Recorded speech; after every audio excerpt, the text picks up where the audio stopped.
perkataan saya menguatkan kami. Terima kasih buat kesaksiannya, buat Pak Gembala dan Tante Maria ya. Kesaksiannya itu sungguh sangat menguatkan kita ya, bahwa memang benar kalau kita itu hanya satu yang kita perlu, hanya satu yang kita benar-benar bisa harapkan di dunia ini saat ini, yaitu hanya Abah Yahweh saja. Percaya ya semuanya? Amin. Setuju ya? Sepakat ya? Sepakat. Oke. Nah, sebenarnya saya kemarin tuh bingung ya, saya mau meneruskan Torah, saya juga punya tema sendiri. Tapi menurut saya gini, untuk Torah saya percaya saya sudah menjelaskan sangat jelas waktu itu. Apa yang harus kita lakukan, itu tuh apa. Dan kemarin tuh saya juga udah menyiapkan temanya itu, saya tuh mau bicara tentang waktu. Tapi nggak tahu sampai tadi pagi saya tidak dapat. Saya cuma doa, Abah Yahweh apa sih yang mau disampaikan hari ini. Jadi tadi tiba-tiba saya tulis sendiri, yaitu hari ini saya mau bicara tentang berjaga-jaga. Ya, oke. Nah, kita mulai ya. Kita tadi Tante Maria juga sudah bilang kan. Tante Maria juga udah bilang kalau misalnya hari-hari ini kita udah dengar banyak banget berita ini, berita itu, berita yang nggak ada yang bagusnya sekalipun, ya kan? Nggak ada yang bagusnya. Akhir-akhir ini ya kita terus mendengar kata berjaga-jaga juga, ya. Berita yang nggak baik, berita yang nggak benar, tapi kita juga terus mendengar kata-kata berjaga-jaga. Nah, sebelumnya saya juga pernah ngebahas daftar Elohim tentang Yesua yang mengatakan, bisakah kau berjaga-jaga 1 jam saja? Ya, berjaga-jaga terus yang kita dengarkan. Saat ini, saat kita menghadapi masalah apapun, saat kita akan saat akhir zaman ini, apa yang kita harus lakukan? Ya berjaga-jaga, ya. Berjaga-jaga seperti apa gitu? Kita sebelumnya saya balik yang daftar Elohim saya sebelumnya, permintaan Yesua aja sebelum dia itu akan disalibkan, dia tuh datang ke muridnya, dia cuma bilang berjaga-jaga gitu. Saat ini sama, saat Tuhan Yesus akan disalibkan, saat kita akan menantikan kedatangan dia cuma bilang ke kita berjaga-jaga, ya. Nah, kenapa sih Tuhan Yesus tuh terus mengingatkan kita untuk berjaga-jaga? Terutama kita anak-anak Bapak Yahweh. Karena kalau kita masih di pola yang lama, kita masih di kekristenan, mereka belum berjaga-jaga karena menurut mereka ada yang tidak percaya rapture, ada yang percaya masih lama lah, masih 2050, ada yang 2000 berapa gitu. Tapi di kita kok terus dari KPI yang manapun, dari Aleph Tau, dari Mawar Sharon dan semuanya berjaga-jaga terus, dan kita juga selalu banyak yang dapetin berjaga-jaga, ya. Nah, karena kita terutama gini, kita harus bangga loh karena kita anak Bapak Yahweh. Kenapa? Karena saat kita disuruh berjaga-jaga, karena kita itu sedang diperebutkan. Benar gak? Tahu gak sedang diperebutkan oleh apa? Jadi, karena yang akan diselamatkan itu adalah hanya orang yang percaya kepada nama Bapa Yahweh dalam Adonai Yeshua HaMashiach dan Ruach Kudus. Kenapa? Karena itu nama Tuhan kita yang benar. Ya, makanya di luar situ mereka nggak berjaga-jaga. Kenapa? Karena mereka nggak direbutin. Kenapa harus kita yang berjaga-jaga? Kenapa di KPI Merah kita banyak sekali keluar masuk orang, datang, kita nanti lihat ada 30 orang, nanti jadi 25 orang, nanti 20 orang. Terus kenapa hanya yang namanya yang percaya kepada Bapak Yahweh saja, itu saja yang terus dikembangkan berjaga-jaga dan bisa berjaga-jaga? Karena roh kita itu mengatakan kita harus berjaga-jaga, karena kita itu anak Bapak Yahweh. Kita itu sedang diperebutkan oleh kuasa-kuasa di udara. Ya, percaya nggak? Amin. Amin. Ada yang jawab. Mana lihat sana sini ya. Ya, oke. Ini pendahuluan ya. Itu. Nah, jadi anak Bapak Yahweh. Ya. Ya, nggak gampang jadi anak Bapak Yahweh. Kita udah tahu kan tadi, saya udah bilang kita itu sedang berperang dan diperebutkan oleh penghulu-penghulu di udara. Dan karena itulah nggak gampang jadi anak Bapak Yahweh. Ya, nggak gampang. Coba, menurut kita semua, saya lempar pertanyaan dulu aja ya. Gampang nggak sih jadi anak Bapak Yahweh? Coba saya mau nanya siapa ya? Feba aja lah. Menurut Feba gampang nggak jadi anak Bapak Yahweh? Gimana? Lumayan. Jangan lumayan. Kalau lumayan itu berarti suam-suam kuku. Berarti tidak panas, tidak dingin. Nah itu dimuntahkan loh nanti sama Tuhan Yesus. Menurut kamu gampang atau tidak? Mudah. Gampang ya. Oke. Kalau menurut Pak Ari? Gampang. Gampang. Oke. Kalau ini Pak Abraham aja deh. Pak Abraham. Gampang. Gampang ya. Oke. Bener gampang. Yakin ya? Gampang ya. Nah, kalau kita bilang gampang, kenapa orang nggak gampang sih? Nggak ikut Natalan, ya? Nggak ikut Cynthia, nggak bisa kalau misalnya WhatsApp-nya tiba-tiba tiap hari selamat Natal ya, terus ketemu orang di jalan kyonghi gitu misalnya.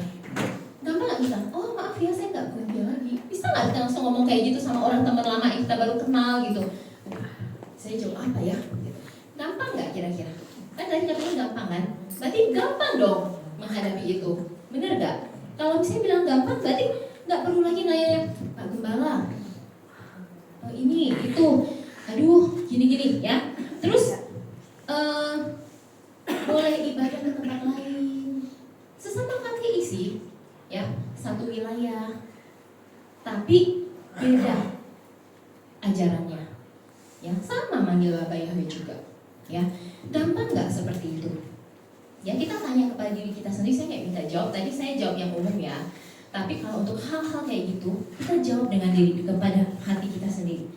Padahal kan semua orang juga sebenarnya kan melakukan itu ya. Semua orang juga dunia ini teman-teman saya ngucapin aja. Natal emang apa susahnya sih? Kan harus toleransi, ya kan? Nah, kenapa nggak boleh? Kayak di KPI Menorah ya, terutama gembala kita kan buat peraturan sendiri, ya kan? Nanti di belakang gosip buat peraturan sendiri tuh gembala saya KPI Menorah tuh Alex tahu tuh buat peraturan sendiri tuh kayaknya nggak make sense, masa nggak boleh? Coba cuma ngucapin, cuma datang sama-sama mengucapkan.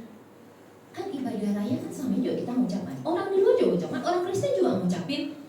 Peraturannya terlalu ketat, nggak boleh kesana kemari. Gembalanya mah nggak bijaksana itu, tidak ada toleransi, kayaknya nggak cocok di sini. Bener nggak? Banyak kan yang kayak gitu. Bener nggak? Kalau nggak kayak gitu, udah penuh KPI Menorah. Bener nggak? Kan katanya tadi gampang, ya nggak? Ya, kalau nggak kita udah gampang, udah penuh, ini nggak cukup ruangan ini, kayak kita harus sewa yang di atas. Kalau nggak ada yang kita nggak gampang, kalau kita gampang melakukan ini, bener nggak? Ya, nah, terus saya cocok nggak ya di sini? Pertanyaannya, ini tuh bener nggak sih nama Bapak Yahweh Tuhan Yeshua?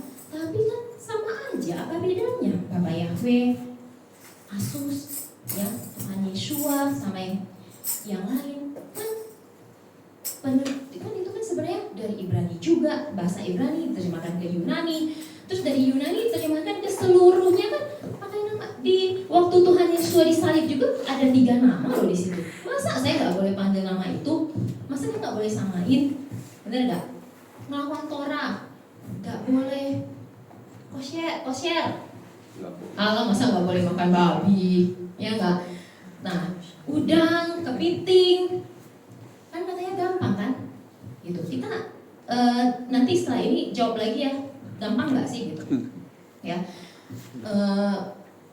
Terus tambah lagi, sekarang kan ada lagi yang baru, tiba-tiba peraturan baru lagi muncul lagi, harus bermilah lah, ini itu, makin banyak peraturan di KPI, ya kan? Bener nggak? Gampang nggak sih sebenarnya jadi anak Bapak Yahweh?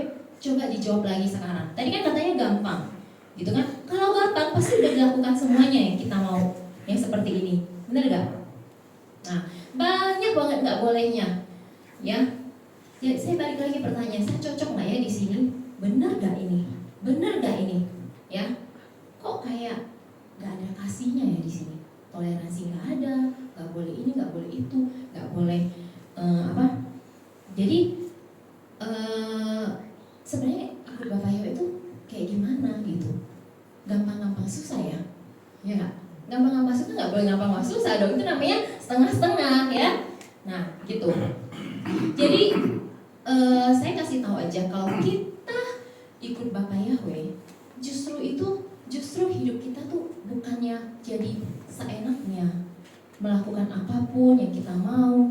Karena kenapa? Pada saat kita hidup, kita sudah percaya dengan Bapak Yahweh, kita itu malah dipagari. Hidup kita tuh dipagari. Nggak boleh ini, nggak boleh itu. Bukan nggak boleh yang yang dibuat-buat oleh KPI, dibuat-buat oleh gembala, dibuat-buat oleh pengurusnya, nggak boleh ini, nggak boleh itu.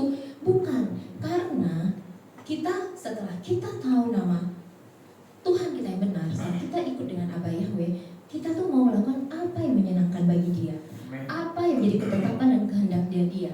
Benar kan? Nah, jadi gampang nggak jadi anaknya Abah Yahweh? Ya kan, kembali lagi kita pikirin, ya kita pikirin aja dulu, ya. Jadi kita diajarkan untuk melakukan apa yang Bapak Yahweh mau, yaitu peraturan-peraturan ketetapannya melalui Torah.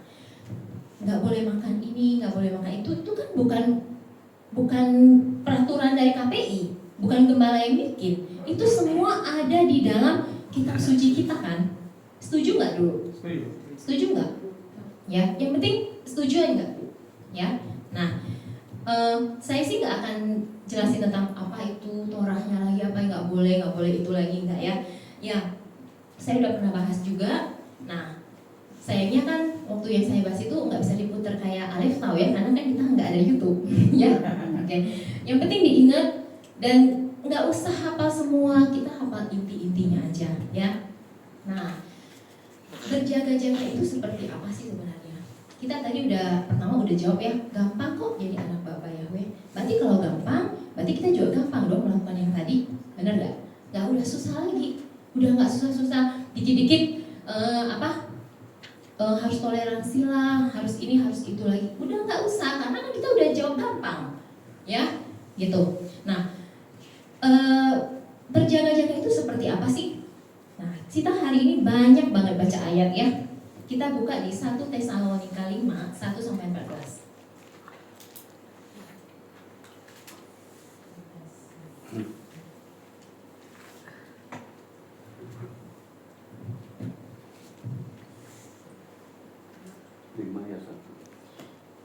Ini banyak ya. Saya bacain, nanti baca lagi. Kalau yang nggak ngerti nggak langsung masuk ya, nanti baca lagi di rumah ya. Dibaca ayat ini bagus banget. Ya. Yang pertama, berjaga-jaga itu seperti apa sih? Saya baca dari pertama dulu aja ya. Dan mengenai waktu dan saat, hai saudara-saudara, kamu tidak punya keperluan untuk dituliskan bagimu. Karena kamu sendiri mengetahui dengan cermat bahwa hari Yahweh datang sedemikian rupa seperti pencuri pada waktu malam.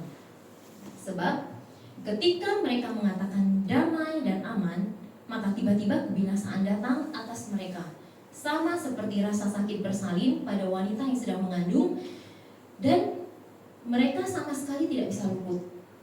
Namun kamu, hai saudara-saudara, kamu tidak berada dalam kegelapan, sehingga hari itu dapat menyergap kamu seperti pencuri. Kamu semua adalah anak-anak terang dan anak-anak siang. Kita bukanlah anak-anak malam atau dari kegelapan. Jadi kemudian kita jangan sampai tertidur seperti juga orang-orang lain.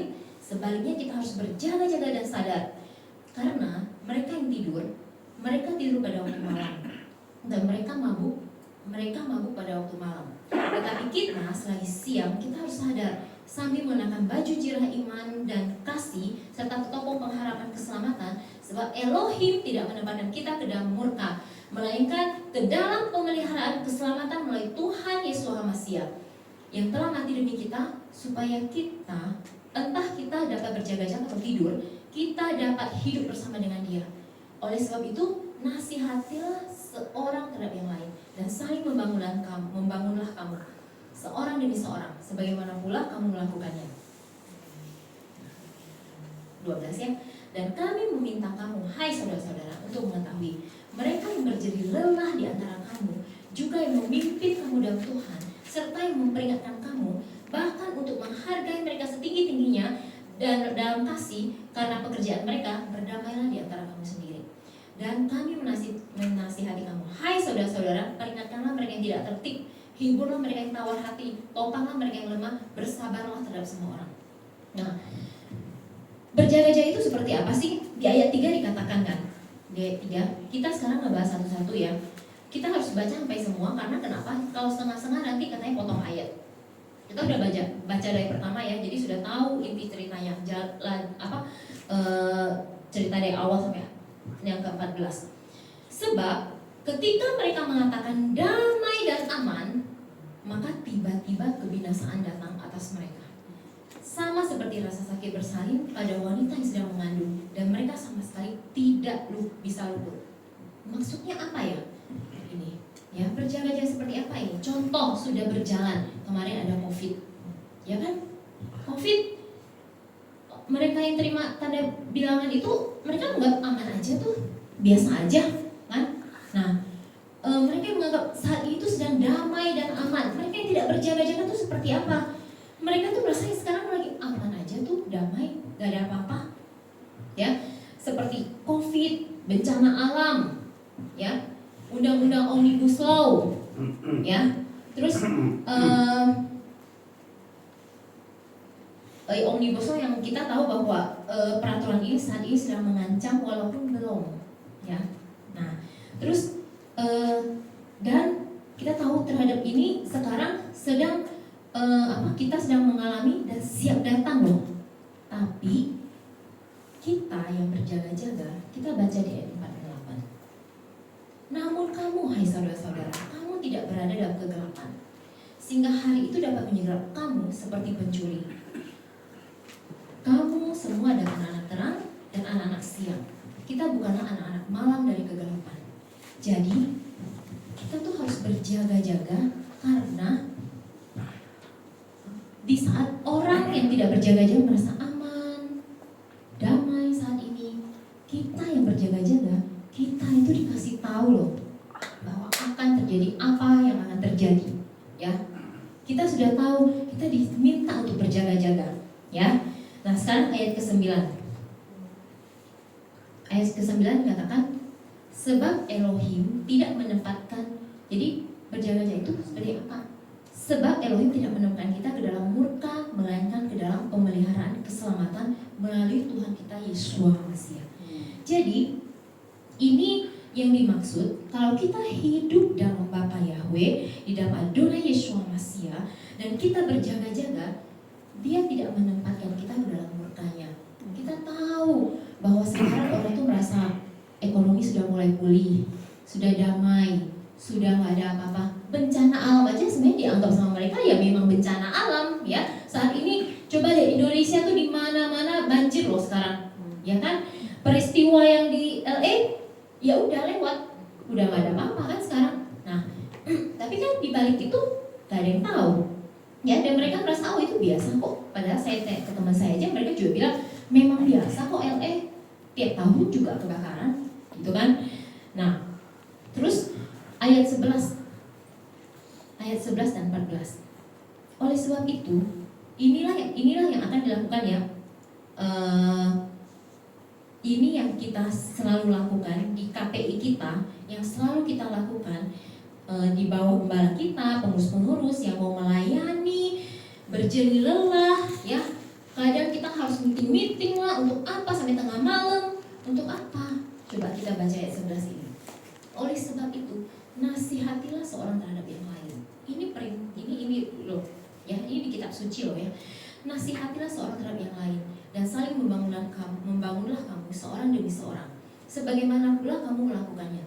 Dan kami meminta kamu, hai saudara-saudara, untuk mengetahui mereka yang berjeri lelah di antara kamu, juga yang memimpin kamu dalam Tuhan, serta yang memperingatkan kamu, bahkan untuk menghargai mereka setinggi-tingginya dalam kasih karena pekerjaan mereka. Berdamailah di antara kamu sendiri, di antara jemaat-jemaat kita, berdamai aja. Ya, kita lihat mereka tuh udah berjeri lelah. Ya, saya nggak minta untuk apa? Oh, udah tahu, terima kasih itu tuh, Gembala lagi. Enggak, bukan. Tapi di firman tuh dikatakan mereka tuh, kenapa mereka mau seperti itu? Tadi kan kita katakan kan di sini kan, gampang nggak sih kita jadi anak Abah Yahweh? Kok kayak nggak ada kasih sih? Nggak boleh toleransi, nggak boleh datang sama-sama merayakan, nggak boleh ini, nggak boleh itu, nggak boleh ngucapin. Masa nggak boleh ngucapin? Nanti dibilang orang sombong, pas kan gitu kan? Nah, di sini dibilang nggak boleh. Mereka yang ngajarin kita seperti itu, yang dikatakan di firman ini, menasihati kamu, ya, memperingatkan yang tidak tertib, hiburlah mereka yang tawar hati, topanglah mereka yang lemah, ya, bersabar sama semua orang. Masalah apa yang nggak ada? Setiap hari ada masalah di KPI. Gosip lah, masih aclok-aclokan lah, masih mau dengerin khotbah yang lain lah, ini itu banyak banget, nggak bisa kosyam lah, ini itu masih banyak masalah-masalah yang nanti antara jemaat bermasalah lah, sampai bertengkar, ini nggak mau ibadah lagi lah, datang ibadah juga karena ditelepon-telepon, dipaksa-paksa, disuruh-suruh gitu ya. Jadi dikatakan di sini, inilah yang kita lakukan. Kenapa? Ya, jadi berjeri lelah kadang harus ini agar kita semua tuh selalu berjaga-jaga, ya, agar kita tuh semua berjaga-jaga, ingetin saat ada yang ada yang lagi dalam masalah, ada yang sedang tawar hati, ada yang tiba-tiba ragu, biar kita tuh sama-sama berjaga-jaga di sini. Makanya di sini dikatakan juga kan, ya, saling menasehati, mengingatkan mereka yang tidak tertib, ya. Jadi jangan merasa nanti kalau saat kita dikasih tahu, oh kamu tuh kenapa nggak datang, cuma gara-gara kok nggak datang gini, langsung penuduhan, langsung ini, langsung itu. Dikatakan loh di firman ini, kalau nggak tertib harus diingatkan, ya, agar kita tuh berjaga-jaga, saling mengingatkan, ya. Jadi bukan untuk mencari apa sih, emang nggak ada kerjaan lain apa, gembala, pengurus dan lain-lainnya tuh nggak ada kerjaan lain, harus dilihatin cuma satu-satu, harus diingetin, diteleponin, diapain, kerjaan kan banyak, ya. Tapi sampai mereka mau berjeri lelah, ya, mereka mau ini, dikatakan ini cuma satu, berdamailah di antara kamu. Jadi kita jadi kita berdamai di antara jemaat kita, itu yang diminta oleh Bapak Ibu untuk kita berjaga-jaga. Nah, sekarang kita harus berjaga-jaga tuh dari apa? Ya, jadi tadi disuruh untuk berjaga-jaga. Kita udah dinasehati. Kenapa sih sampai gembala kita, ada pengurus juga yang sampai berjeri lelah, ingetin, berjeri lelah harus bersabar, ya, sampai semua jemaat tuh, oh iya, jadi militan, jadi ngerti. Sebenarnya kita tuh harus berjaga-jaga dari apa? Gitu. Pertama, yang saya dapat tuh ada 4 poin. Ya, yang saya cari rangkuman di dalam kitab suci itu di Perjanjian Baru, ya, itu ada 4 poin. Pertama, berjaga-jaga dari ragi orang-orang Farisi dan orang Saduki. Kita baca ya ayatnya, ya. Ini adalah semua ini adalah Tuhan Yesus yang ingatkan kita. Maksud dia berjaga-jaga sejam lagi. Berjaga-jaga tuh dari apa? Tuhan Yesus yang bilang loh, yang mengatakan dalam firman-Nya di sini. Ya, di Matius 16 ayat 6.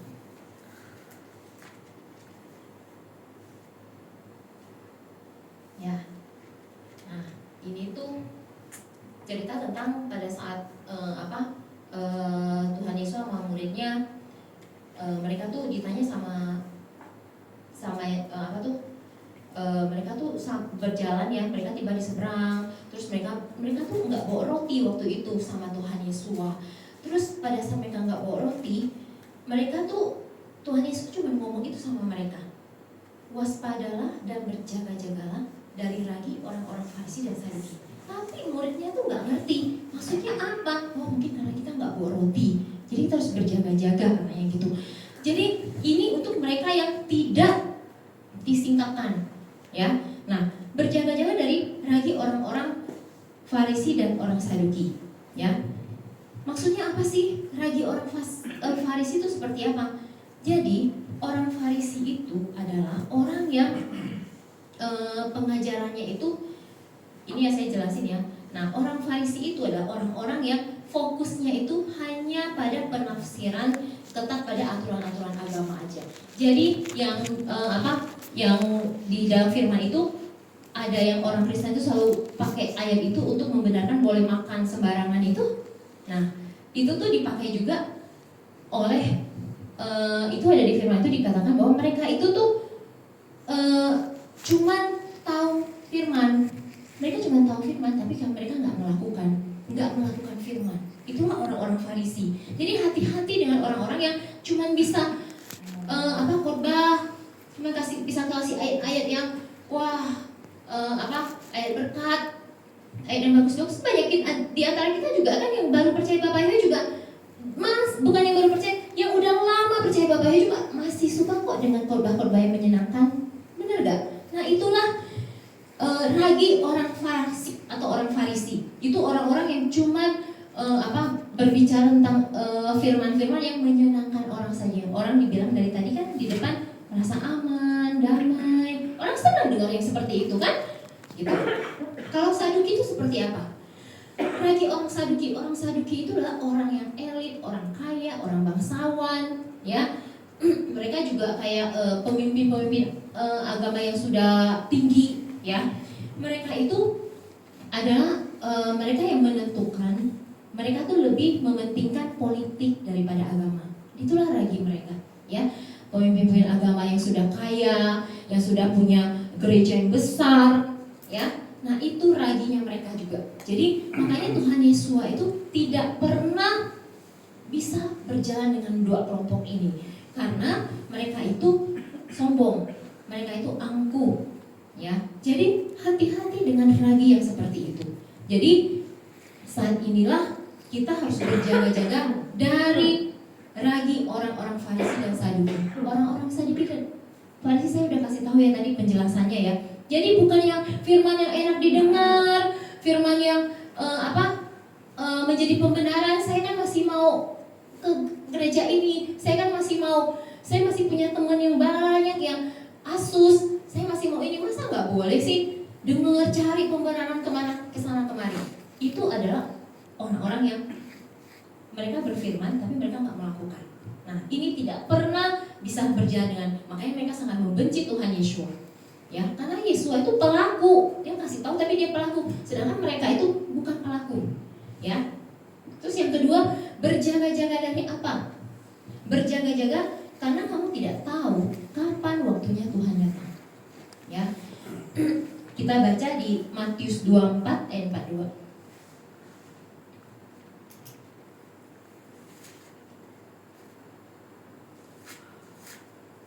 Nah, boleh nih ada yang mau bantu bacain nggak biar nggak ngantuk?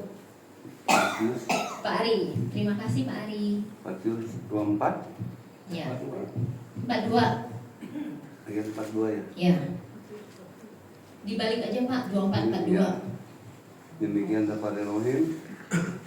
Oleh karena itu, berjaga-jagalah karena kamu tidak mengetahui kapan waktunya Tuhanmu datang. Ya. Kalau kita baca dari 37, ini satu perikop ya, dari 37 sampai 42, Matius 24 ini, 42 ini berbicara tentang zaman seperti zaman Nuh. Demikian pula lah kedatangan anak manusia. Kita harus berjaga-jaga karena kita nggak tahu kapan Tuhan kita datang. Ya, makanya kita diminta untuk terus berjaga-jaga. Makanya tadi saya tanya kan, gampang nggak jadi anak baik Yahweh? Gampang nggak? Ya, kalau kita gampang, berarti kita gampang dong melakukan perintah Dia, bener kan? Gak ada lagi bantah-bantahan, ya.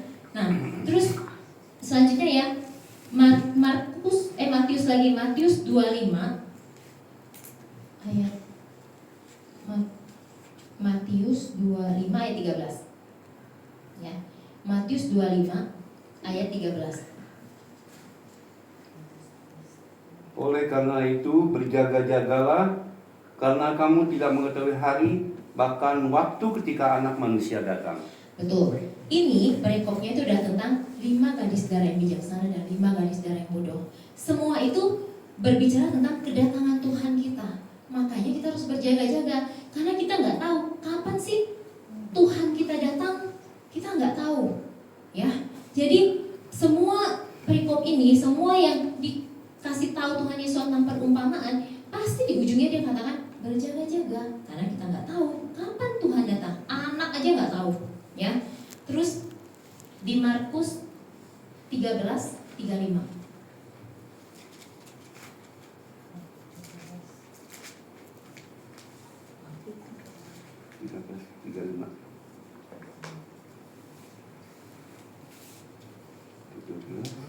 Ada yang udah dapat?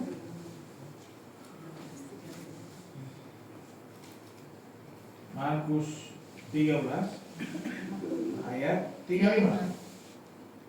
Sebab itu berjaga-jagalah, karena kamu tidak tahu kapan tuan rumah itu datang, sore hari atau tengah malam, atau saat ayam jantan berkokok, atau pagi hari. Ya. Jadi ini adalah perikop tentang kedatangan Anak Manusia, ya. Jadi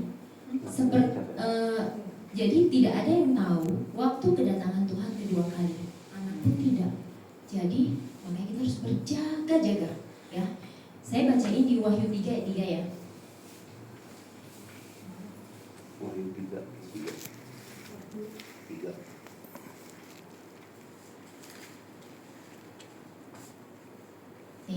Selanjutnya, ingatlah bagaimana engkau telah menerima dan mendengarnya, dan peliharalah dan bertobatlah. Jika kemudian kamu tidak berjaga-jaga, aku akan datang kepadamu seperti pencuri, dan kamu sekali-kali tidak akan mengetahui kapan waktunya aku akan datang. Ya, jadi ini adalah pesan Tuhan kepada kita, berjaga-jagalah karena kita nggak tahu Tuhan kita datang kapan. Ya. Yang ketiga, berjaga-jaga dari apa? Berjaga-jagalah dari para ahli kitab yang gemar berjalan-jalan dalam jubah kebesaran dan penghormatan di pasar-pasar. Yang ketiga itu ada di Markus 12 ayat 38.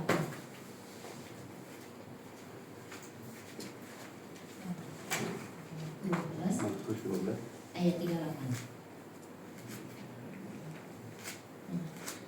Yang bisa bantu?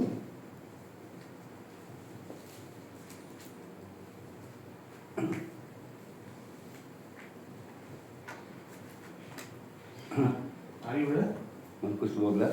Ayat 38. Ayat 38. Dan dalam pengajarannya dia mengatakan kepada mereka, berjaga-jagalah dari para ahli kitab yang gemar berjalan-jalan dalam jubah kebesaran dan penghormatan di pasar-pasar. Ya. Jadi kalau kita teruskan ya 39-40 sama berbicara tentang si para ahli kitab. Jadi karena mereka itu adalah orang-orang ahli kitab, pendeta-pendeta besar, baik dari Kristen, baik juga yang sudah percaya Bapa Yahweh. Ya, bukan cuma dari Kristen. Ya, yang percaya Bapaknya juga sama. Ya. Karena mereka itu munafik, gila hormat, gila jabatan, gila kekuasaan, karena mereka itu tidak mengajarkan tentang kebenaran, ya, dari firman Tuhan. Dan malah mereka bukan cuma tidak mengajarkan kebenaran dari firman Tuhan, saat mereka mengajarkan juga yang dari firman Tuhan, tapi mereka tidak melakukan dalam hidup mereka, ya. Jadi sama. Kalau kita udah tahu, dulu kan kita juga pernah beberapa kali lihat bukan pendeta juga sih, pokoknya mereka yang sudah percaya Bapa Yahweh, tapi mereka juga dipakai luar biasa oleh Bapa Yahweh. Tapi ujung-ujungnya menyesatkan juga kan. Jadi bukan cuma Kristen, sekarang juga banyak pengajaran yang sudah percaya Bapa Yahweh, tapi mereka tidak melakukan. Ya, mereka hanya cari kebenaran, ketenaran, kekuasaan aja. Ya, nah itulah makanya dikatakan hati-hati terhadap pengajaran mereka, ahli kitab. Ya, jadi jangan ini kayak bisa bahasa Ibrani, dia juga Yahweh loh, dia bisa Ibrani loh, belum tentu. lihat yang mereka ajarkan itu sesuai dengan firman. Mereka melakukannya enggak? Ya, itu. Terus yang keempat, berjaga-jaga dari apa? Ya, berjaga-jagalah dan berdoalah supaya kamu tidak masuk ke dalam pencobaan. Ya, yang terakhir, berjaga-jagalah dan berdoalah supaya kamu tidak masuk ke dalam pencobaan. Di Markus 14 ayat 28, kita baca dulu ya. Markus 14 ayat 28. Bukan. Bukan. Markus 38. Muli. 38. 38. Saya bacain aja ya. Berjaga-jagalah dan berdoalah supaya kamu tidak masuk ke dalam pencobaan. Roh memang berkeinginan, tetapi daging lemah. Ya. Nah, di sini Tuhan Yesus sebelum dia disalibkan, dia kasih tahu ke 3 muridnya. Dia bilang berjaga-jagalah, berdoalah supaya kamu tidak masuk ke dalam pencobaan. Roh itu tuh kuat memang. Ya, roh Yahweh Elohim, roh Kudus itu kuat, tapi daging kita tuh lemah. Ya. Kenapa kita harus berdoa terus? Kenapa sih kita harus berdoa tiap hari? Kenapa Tuhan Yesus tuh selalu minta kita tuh berdoa terus setiap hari? Ya, berdoa terus. Berjaga-jaga, berdoa setiap hari. Tahu nggak kenapa? Coba ini. Saya minta ini Bu Deborah deh yang lagi nggak enak badan. Disembuhkan langsung. Ya. Amin. Kenapa sih Bu Deborah harus berdoa tiap hari, minta perlindungan tiap hari? Supaya diluputkan dari kejahatan, dosa. Ya, betul, tidak salah, ya, benar. Nah, kenapa sih kita harus berdoa dong? Berdoa tiap hari, berjaga-jaga berdoa setiap hari. Kita baca di 1 Petrus 5 ayat 8. Pasti semua tahu. Setan berkeliling Perlindungan. tangkap. Ya. Jadi sadarlah, berjaga-jagalah. Coba Nah, Bu Deborah yang jawab kan tadi, Bu Deborah juga yang baca deh. 1 Petrus 5 ayat 8. Bisa nggak? Ayat 8.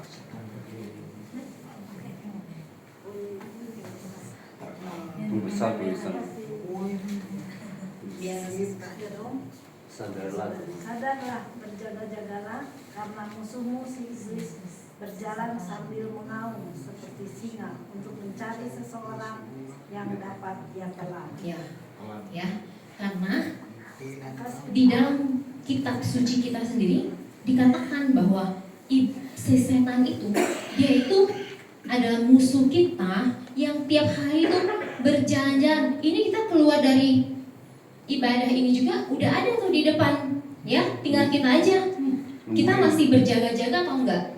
Ya, jadi saat kita lengah, terus kita nggak berjaga-jaga, kita akan bisa diterkam sama dia dan masuk ke perangkapnya dia.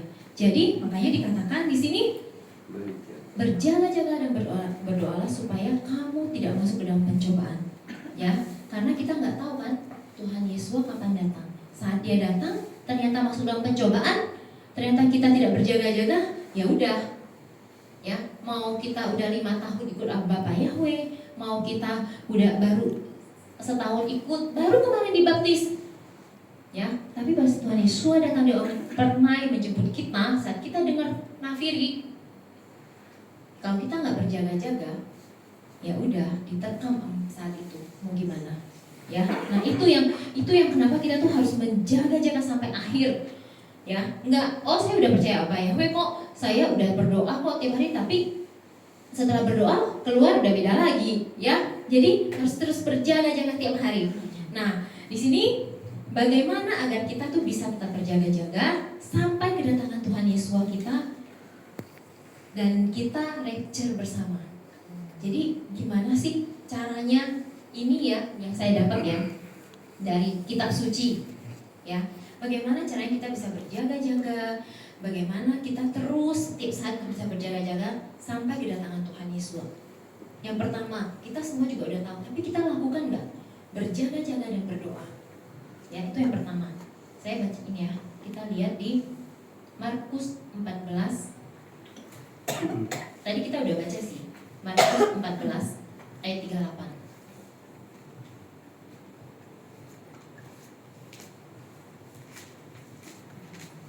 Karena kita udah baca, saya bacain aja ya. Berjaga-jagalah dan berdoalah supaya kamu tidak masuk ke dalam pencobaan. Roh memang berkeinginan tapi daging lemah. Jadi Tuhan Yesus minta kita terus setiap hari berjaga-jaga dan berdoa. Karena roh kita itu kuat tapi daging kita tuh lemah. Ya, kita tuh lemah. Kita dapat masalah dikit aja pasti langsung aduh khawatir. Dapat masalah dikit pasti langsung aduh kok gitu sih. Dapat masalah dikit langsung lemah, pasti mau doa susah, mau baca firman susah. Ya kan? Benar, semua ngalamin kok, ya. Jadi ini juga termasuk untuk saya juga. Jadi makanya Tuhan Yesus bilang berjaga-jaga dan berdoa biar kamu tuh nggak masuk dalam pencobaan, ya. Jadi di sini dikatakan Tuhan Yesus mengajarkan bahwa Dia meminta kita untuk berjaga-jaga berdoa supaya tuh tiap hari kita tidak masuk ke dalam pencobaan. Karena tanda kedatangan Yesus itu kita harus berdoa setiap saat agar kita tuh luput dari hal-hal yang akan segera terjadi. Yang tadi sudah saya jelaskan kan, yang kita udah tahu sekarang yang akan terjadi. Pertama apa? Kita udah tahu undang-undang Omnibus Law, ya, yang berhubungan dengan iman kita yang nanti kita nggak tahu ya. Yang kedua ini seperti apa kita juga nggak tahu, nggak ada yang tahu gitu. Tapi minimal kita udah tahu apa yang akan terjadi, clue-nya, ya, clue-nya kita udah tahu, ya. Bagaimana cara kita harus berjaga-jaga. Terus bencana alam, ya, pandemi baru, terus rencana-rencana si elit yang harus segera terlaksana sekarang, ya. Jadi makanya kita harus terus berjaga-jaga dan berdoa. Kenapa? Karena pada saat mereka kita nggak bisa menolak, itu pasti akan terjadi. Tapi pada saat kita berjaga-jaga dan kita waspada, kita berdoa, iman kita percaya bahwa Tuhan Yesus akan meluputkan kita dari itu aja. Makanya kita harus terus berdoa. Kan ini Tuhan Yesus yang minta kita berdoa berjaga-jaga supaya kamu tidak masuk. Berarti kalau Dia sudah mengatakan ini, berarti Dia pasti akan meluputkan kita dari pencobaan itu, ya. Terus yang kedua, bagaimana agar kita bisa tetap berjaga-jaga, ya? Berjaga-jaga dan berdirilah teguh di dalam iman, ya. Itu ada di 1 Korintus 16 ayat 13.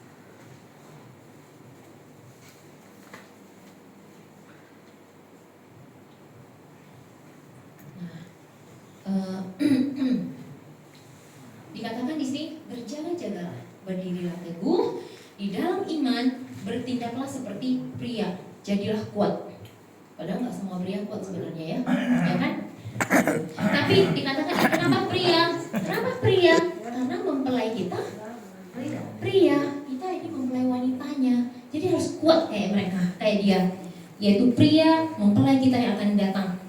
Jadi di sini itu adalah ajaran Paulus kepada semua gereja-gereja yang dia datangi, ya, karena banyak yang tidak suka akan pengajaran mereka. Mereka itu mengajarkan tentang nama Tuhan yang benar. Mereka mengajarkan harus ikut pengajaran Tuhan Yesus. Tapi banyak yang nggak suka di sana, ya. Jadi setiap dia datang ke gereja-gereja, dia katakan sama mereka jangan takut, ya, jangan berubah karena dunia ini. Ya, kenapa? Karena kita memang harus berbeda dari dunia ini, ya. Kita harus punya iman yang beda dari dunia ini, ya. Karena kita itu anak-anak terang. Tadi di Tesalonika kita udah bacakan. Karena kita itu anak-anak terang, makanya kita harus beda dari dunia ini yang mereka ada anak-anak gelap, ya. Dan kita kembali seperti jemaat mula-mula, di mana mereka percaya dengan Tuhan yang benar. Kita tuh udah kayak saat ini tuh kita tuh seperti di firman Tuhan ini bahwa kita itu kembali ke jemaat mula-mula. Jemaat mula-mula juga waktu itu nggak banyak, ya, nggak banyak. Mereka juga malahan mereka kalau mau ibadah mereka tuh tertindas, ya, banyak nggak suka, ya. Makanya setiap Paulus datang dia kan selalu katakan berjaga-jagalah, berdirilah kuat. di dalam iman. Dia selalu bilang jadilah kuat, punya iman, jadilah kuat, punya iman. Karena mereka itu pada waktu itu dianiayanya itu tidak tanggung-tanggung loh. Ya, nggak kayak kita sekarang, paling cuma nggak boleh ngucapin Natal, nggak boleh ngucapin Sincia, nggak boleh datang ke ibadah mereka, cuman kayak gitu. Kan katanya tadi gampang jadi anak Bapak Yahweh kan, gitu kan. Tapi mereka dulu ditindas, dibunuh, ya nggak? Mungkin kita belum sampai dibunuh kan? Kalau kamu ikut Bapak Yahweh sini, masuk penjara langsung dibunuh, nggak sampai kayak gitu kan sekarang. Beda zaman, tapi udah beda juga rohnya, ya, gitu. Jadi saat ini kita sudah dibiasakan dengan dunia yang yang semua dunia itu enak, nyaman, ya, yang komunitas lah, yang kamu nggak ngucapin ini mah, kamu nggak toleransi, nggak usah berteman, gini-gini. Jadi kita takut nggak punya teman, ya, takut dibilang aneh, gitu, ya. Jadi memang dari zaman kitab suci, dari zaman gereja mula-mula, dari zaman Tuhan Yesua udah sama, kita juga sama seperti itu. Dan sekarang juga kita menghadap akhir zaman ini, ya kembali lagi terjadi seperti itu. Cuman udah beda, ya. Tapi tetap aja kan sama. Zaman dahulu mereka sampai dibunuh aja mereka masih cari Tuhan Yesua, ya. Kita nggak perlu, kita cuma nggak ngucapin Natal, ya kita cuma melakukan Torah kok, ya. Cuma nggak makan babi, nggak makan udang, nggak makan itu. Kok kita nggak bisa ya setia sama Bapak Yahweh dalam Tuhan Yesua? Kok kita susah ya? Ya. Nah, itu bedanya. Karena di sini dikatakan bahwa kita memang harus berbeda dari dunia ini, ya. Di tengah dunia yang menentang kita, yang nggak suka, ya. Namun yang dicatat di kitab suci itu siapa? Mereka loh, yang mereka itu terus punya iman yang kuat. Seperti kita juga mau masuk ke Syamai, kita mau dicatat di buku kehidupan. Makanya orang yang beda dengan dunia ini, orang yang punya iman yang kuat teguh, yang nggak bantah-bantahan, yang nggak susah ikut Bapak Yahweh, Tuhan Yesua, mereka itu yang namanya tercatat. Nggak gampang tercatat di dalam kitab juga kan. Murid-murid juga nggak semua namanya tercatat, yang dicatat cuma orang-orang tertentu. Seperti kita juga mau di sini semua tercatat di buku kehidupan, ya. Tapi ya itu pilihan Bapak Yahweh, siapa yang dia mau catat, ya, gitu. Jadi, ayo kita jangan takut, tetap teguh di dalam iman kita yang benar dalam Tuhan Yesus Kristus, ya. Berdoalah, ya.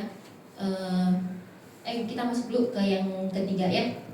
Itu, jadi kita harus tetap kuat, ya, tetap punya iman, berdiri teguh. Yang ketiga itu bagaimana cara kita bisa berjaga-jaga, ya, berjaga-jaga di dalam roh dan permohonan untuk orang kudus. Kita baca dulu ya di Efesus 6 ayat 18.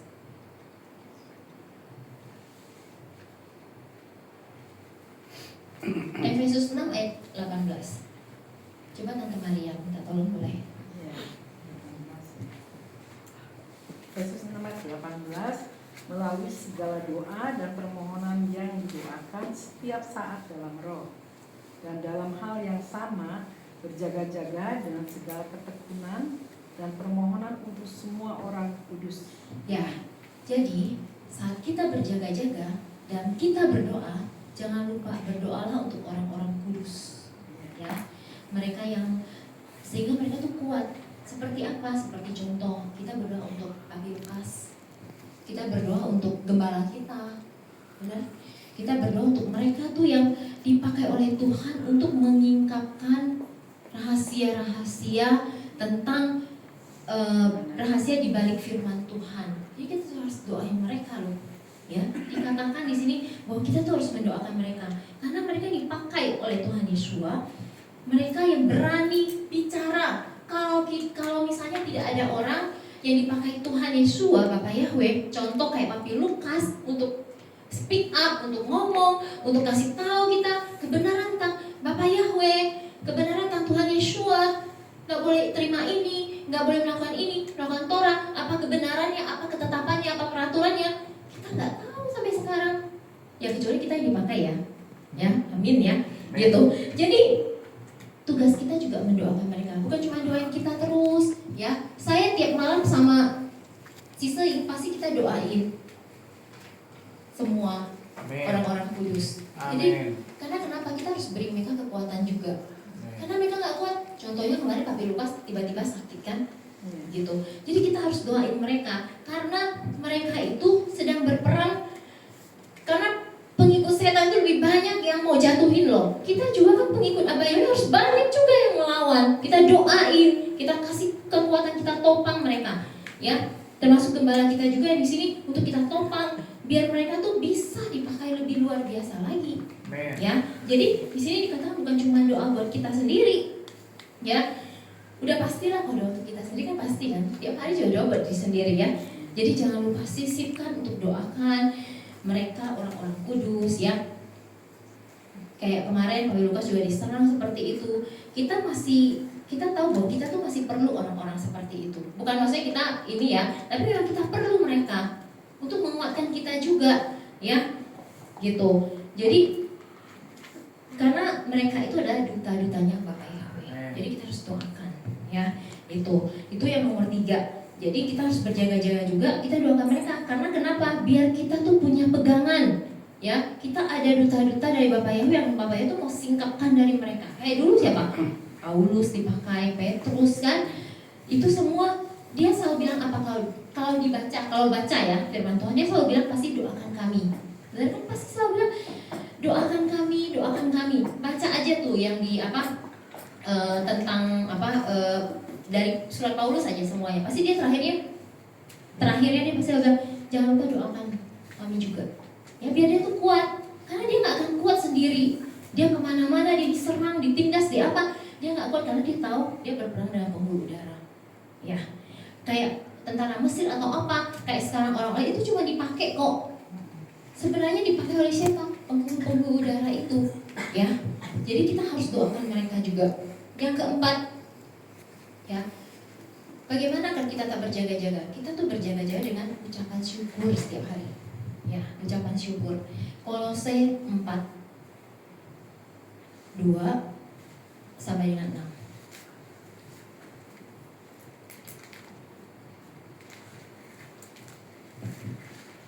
Kolose 4 kok jadi 2 salah. Kolose 4 2 sampai 6. Kolose 4 ayat 2 sampai 6 ya. Dorongan untuk berdoa. Bertekunlah di dalam doa sambil berjaga-jaga di dalamnya dengan ucapan syukur. Seraya berdoa bersama untuk kami juga, supaya Elohim dapat membuka pintu firman bagi kami untuk membicarakan rahasia-rahasia yang karenanya aku bahkan telah terbelenggu, sehingga aku dapat menyatakannya sebagaimana seharusnya aku berbicara. Hiduplah dengan penuh hikmat terhadap mereka yang di luar, seraya memanfaatkan waktu. Biarlah perkataanmu selalu ada dalam anugerah, bagaikan dibumbui oleh garam, supaya kamu tahu bagaimana seharusnya memberi jawab kepada setiap orang. Ya. Amin. Jadi sekali lagi di sini juga ada dikatakan bertekunlah dalam doa sambil berjaga-jaga di dalamnya dengan ucapan syukur. Ya, di sini dikatakan lagi kan, sehingga kita harus berdoa. Dia ini juga Paulus ya. Berdoalah untuk kami. Kami itu siapa? Ya, gembala yang dipakai bersama timnya mungkin ya, menurut saya ya itu ya gitu. Jadi untuk kami yang datang ke jemaat-jemaat gereja-gereja mula-mula, yang datang ke sana, yang diutus sama dia ke sana, berdoalah untuk mereka. Ucapan syukur setiap hari itu kita harus berdoa dengan ucapan syukur ya.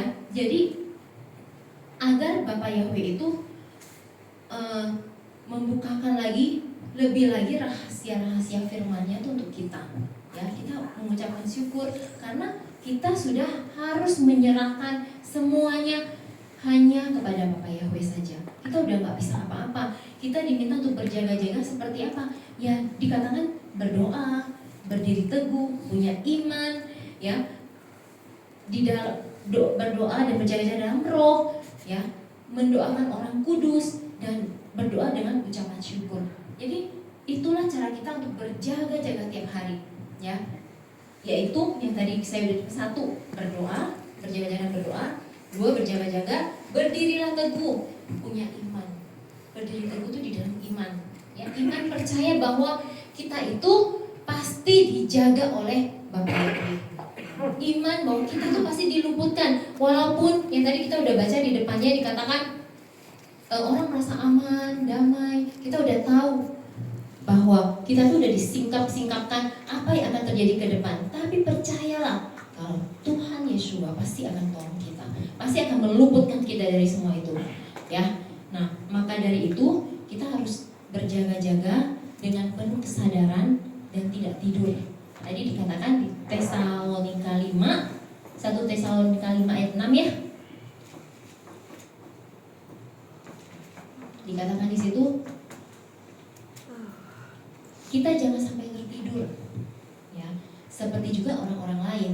Orang lain kan sedang tidur sekarang, sedang merasa ekonomi memang lagi bagus. Memang selalu dikatakan nggak bagus, tapi ekonomi, coba lihat hotel di mana-mana dibangun. Katanya ekonomi lagi nggak bagus, hotel dibangun di mana-mana. Sekarang semua orang coba lihat sekarang, ya, mobil-mobil mewah banyak loh di Kota Baru. Tiap lihat depan rumah itu sekarang mobil-mobil mewah semua, ya. Yang rumah-rumah besar itu yang di depan di pinggir jalan, rumah-rumah mobil-mobil mewah semua loh. Katanya ekonomi lagi nggak bagus, ya. Terus kita lihat sekarang orang kaya makin kaya. Coba lihat, ya, sampai sewa mau pesawat pribadi lah, ini itu, ya. Mereka merasa sekarang damai, aman. Karena kenapa? Karena sekarang itu uang sedang digelontorkan, ya. Karena sekarang itu agenda-agenda itu harus jalan. Jadi udah nggak bisa mereka tuh berperang sama kita juga berperang sama mereka. Makanya kita harus berjaga-jaga sekarang. Kita nggak boleh tidur, ya. Bukan nggak boleh tidur, ya. Jadi iman kita, roh kita tuh nggak boleh tidur, ya. Jadi yang tadi saya katakan berdoa, berjaga-jaga, jangan lupa doakan orang-orang kudus, ya. Karena mereka yang akan dipakai Tuhan tuh menyingkapkan rahasia-rahasia Bapa Yahweh buat kita, ya. Selanjutnya, jadi kita benar-benar sudah berjaga-jaga dan kita ini kita dibaca dulu di Wahyu 16 ayat. Selanjutnya, jika kita tuh udah berjaga-jaga, terus kita udah waspada, firman Tuhan tuh bilang apa sih untuk orang-orang yang sudah berjaga-jaga, waspada setiap hari, ya. Kita baca di Wahyu 16. Wahyu itu kan tentang akhir zaman, ya. 16, 15 dan 16. Pak Ari mau baca, ya? Oke. Wahyu 16, 15 dan 16. 15. Lihatlah aku datang bagaikan pencuri. Berbahagialah mereka yang berjaga-jaga dan memelihara jubahnya sehingga dia tidak berjalan telanjang, dan mereka melihat aib petelanjangannya, dan dia mengumpulkan mereka di tempat yang disebut dalam bahasa Ibrani apa ini? Harmegido. Harmegido itu Armageddon.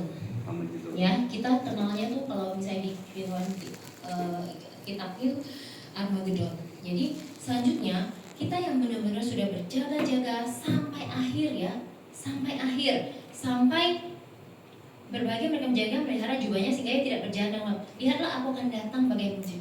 Saat Anak Manusia datang, mempelai kita datang. Berbahagialah kita yang berjaga-jaga, kita yang waspada, kita yang selalu berdoa, kita yang punya iman, ya. Karena firman Tuhan katakan Dia akan mengumpulkan kita di tempat Armageddon. Armageddon adalah tempat di mana nanti akan terjadi, kita akan berperang bersama Tuhan Yeshua, ya, untuk melawan si setan itu, dan kita akan menang, ya. Jadi pentingnya kita saat ini harus sama-sama terus berjaga-jaga, waspada, berdoa, tetap punya iman, kita percaya bahwa kita akan ditolong, diluputkan, dan kita akan rapture sama-sama. Gampang nggak jadi anak Bapak Yahweh? Gampang, ya. Gampang.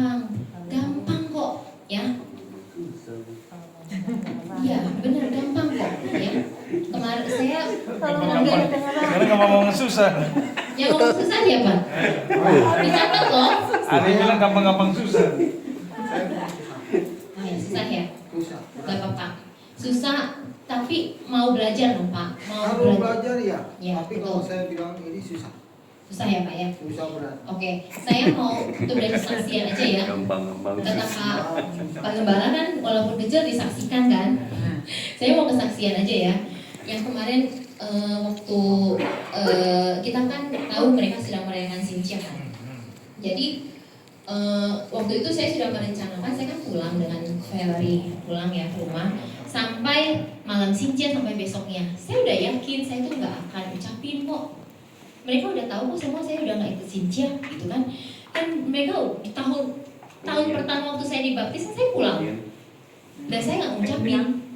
Saya Kyunghi gitu, saya langsung ketawa aja gitu terus pergi gitu kan. Saya belum punya keberanian untuk bilang saya nggak ngerayain karena saya percaya ini belum, karena baru tahun pertama baru sekali saya. Terus tahun kedua ya udahlah nggak usah pulang lah, dihindari aja, nggak enak nanti sama keluarga kalau nggak balas gitu kan gitu. Tahun ini saya bilang saya udah kuat sekarang, iman saya udah kuat, iman saya udah kuat. Saya malah mama saya udah tahu saya nggak ngerayain Sintia kok, keluarga saya, pokok saya semua udah tahu kok saya nggak ngerayain Sintia. Saya udah bilang, malah saya nggak ngucapin loh ya, saya nggak ini loh, saya nggak itu. Terus kalau nggak salah tuh 1 hari sebelum ya saya mau pulang kan, gitu. Saya teleponan gitu sama si Bugam. Saya teleponan sama Bugam sampai kita debat. Udah berhenti, temponya telepon lagi sorenya. Saya bilang, Ci, saya pulang. Lebih baik jangan, gitu kan. Kayak debat-debat gitu. Saya kan udah ini, saya gak akan ngucapin kok, Ci, sampai kita debat, terus gimana ini? Akhirnya ya, pada waktu setelah kita telepon, berhenti dulu kan, belum nyambung nih. Saya tuh kayak diingatkan gini, ada benarnya juga kata Bugem, ya. Saya tuh nggak terima loh kata Bugem. Saya sampai debat sama Bugem, Mas kasih Ci, saya kan nggak ini, tapi rohnya apa spesialnya tetap ada ini. Terus udah itu setelah tutup, saya pikir gini, ya benar juga gitu kan, benar juga. Saya memang mungkin saya kuat gitu kan, tapi kan pada saat saya di sana, saya memang tidak ikut ritual, nggak ikut apa, saya nggak ikut. Tapi saya di dalam rumah itu gitu. Mungkin saya dalam rumah itu, saya nggak tahu ya. Pada saat mungkin saat itu saya lagi lemah, mungkin aduh kok saya gini atau gimana, ada spiritnya gitu. Setelah saya pikir seperti itu, saya diingatkan juga, udahlah jangan pulang, kasih tahu aja ke mama gitu kan, kasih pengertian. Terus udah itu ya udah telepon lagi, Ci, saya jadi putusin nggak ini, oh ya udah beres gitu. Saya pulang kan berarti saya pulangnya tuh berarti hari Minggu kan. Sintianya tuh kalau malam Sintia tuh kan hari Senin malam ya. Bukan Minggu dong, berarti saya Sabtu dong pulangnya ya. Saya Sabtu, Minggu, Seninnya saya bilang ke mama saya pulang ya Ma gitu. Saya bilang saya sama Seing mau ini aja, kita mau pulang ke Bandung gitu-gitu. Tapi ya puji Bapak Yahweh-nya ya, mama saya tuh nggak melarang loh ya. Kalau kemarin-kemarin dia udah marah, kamu tuh ikut ajaran apa sih? Sampai Sintia juga. Sintia itu kan bukan agama, Sintia itu kan kita udah dari tradisi yang lama, kita kan sudah saya bilang enggak, bukan ini, saya bilang gitu. Pokoknya saya udah jelasin, dia waktu itu agak kesel sama saya. Kamu ya semenjak ikut ini, nggak boleh ini, nggak boleh ini, nggak boleh itu, gitu kan? Gitu. Ya saya cuman kadang saya ngalah gitu ya. Karena saya nggak mau berdebat yang kayak gitu-gitu. Kan ngapain berdebatin kan? Cuman kadang saya jelasin, iya karena ini tuh kayak gini. Tuh. Terus yang kemarin itu, kalau saya ngomong saya nggak ikut Sintia, dia pasti marah, pasti ngungkit lagi. Kamu tuh kok kayak gini, kok kamu aja Kristen boleh kok ini mereka ini gitu. Tapi kemarin kalau mau pulang ya, oh boleh langsung. Malah saya disiapin apa ini itu ya. Terus saya pulang ya, terus udah itu ya. Udah saya pulang, saya kan terus doa. Bener kata Pak Gembala, doa minta nggak macet lah, nggak ini nggak itu kan. Terus ya kita malamnya kita mau ke ini dulu ke Jakarta, ke CP gitu kan. Terus doa kan di sana tuh paling susah sekali dapat parkir. Saya bisa sejam loh dapat parkir di situ. Saya doa tuh saya bilang, Bapak Yahweh saya mau ke sana, saya nggak mau lama-lama, minta parkir, kasih karunia kan. Depan ini ya, depan kalau boleh, depan pintu, gitu kan. Langsung dapet loh. Aduh, saya masuk, tiba-tiba ada yang keluar dapet, dan deket lagi sama itu, bener. Jadi maksudnya, maksud saya gini, gampang nggak sih jadi anaknya Pak Yahweh gitu kan? Gampang, ya, gampang selama kita mau tunduk pertama, ya, selama mau tunduk, jangan kita pakai logika, jangan kita pakai apa kalau pakai logika susah ikut Bapak Yahweh. Ya kalau pakai logika, terus kedua kalau kita udah pakai keangkuhan, masa saya nggak boleh gini, masa saya nggak boleh gitu. Pendeta lain aja boleh, ini boleh, KPI lain boleh, gitu kan. Tapi kan tidak sesuai dengan firman. Kan udah dibilang di firman bahwa kita itu tidak boleh pertama memanggil ilah lain, nama ilah lain kan. Kita tuh nggak boleh kita mengucapkan, berarti kan kita ikut ritual mereka dong. Benar nggak? Kan nggak boleh. Kan nggak boleh ikut ritual. Jadi yang penting kita tuh mau tunduk, mau rendah hati, mau diingatkan, mau dikasih tahu. Bapak Yahweh pasti tolong kok, ya. Buktinya keluarga saya sampai koko saya nggak ada yang ngelarang loh, nggak ada yang ngomel-ngomel di belakang. Ya, malah sebelum pulang sih udah dikasih angpau sama mereka. Ya, gitu. Jadi mau pulang ya. Kapan jam berapa pulang? Udah dititipin ya, sampai ditransfer lagi. Ya, jadi ya udah gitu. Yang penting mau tunduk. Ingat ya, berjaga-jaga. Jangan sampai kita sedetik aja kita berjaga. Jangan sejam aja kita berjaga-jaga. Sejam aja kita berjaga kata Tuhan Yesus.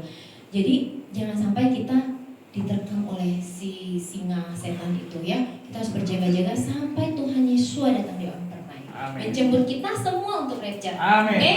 Kita berdoa ya.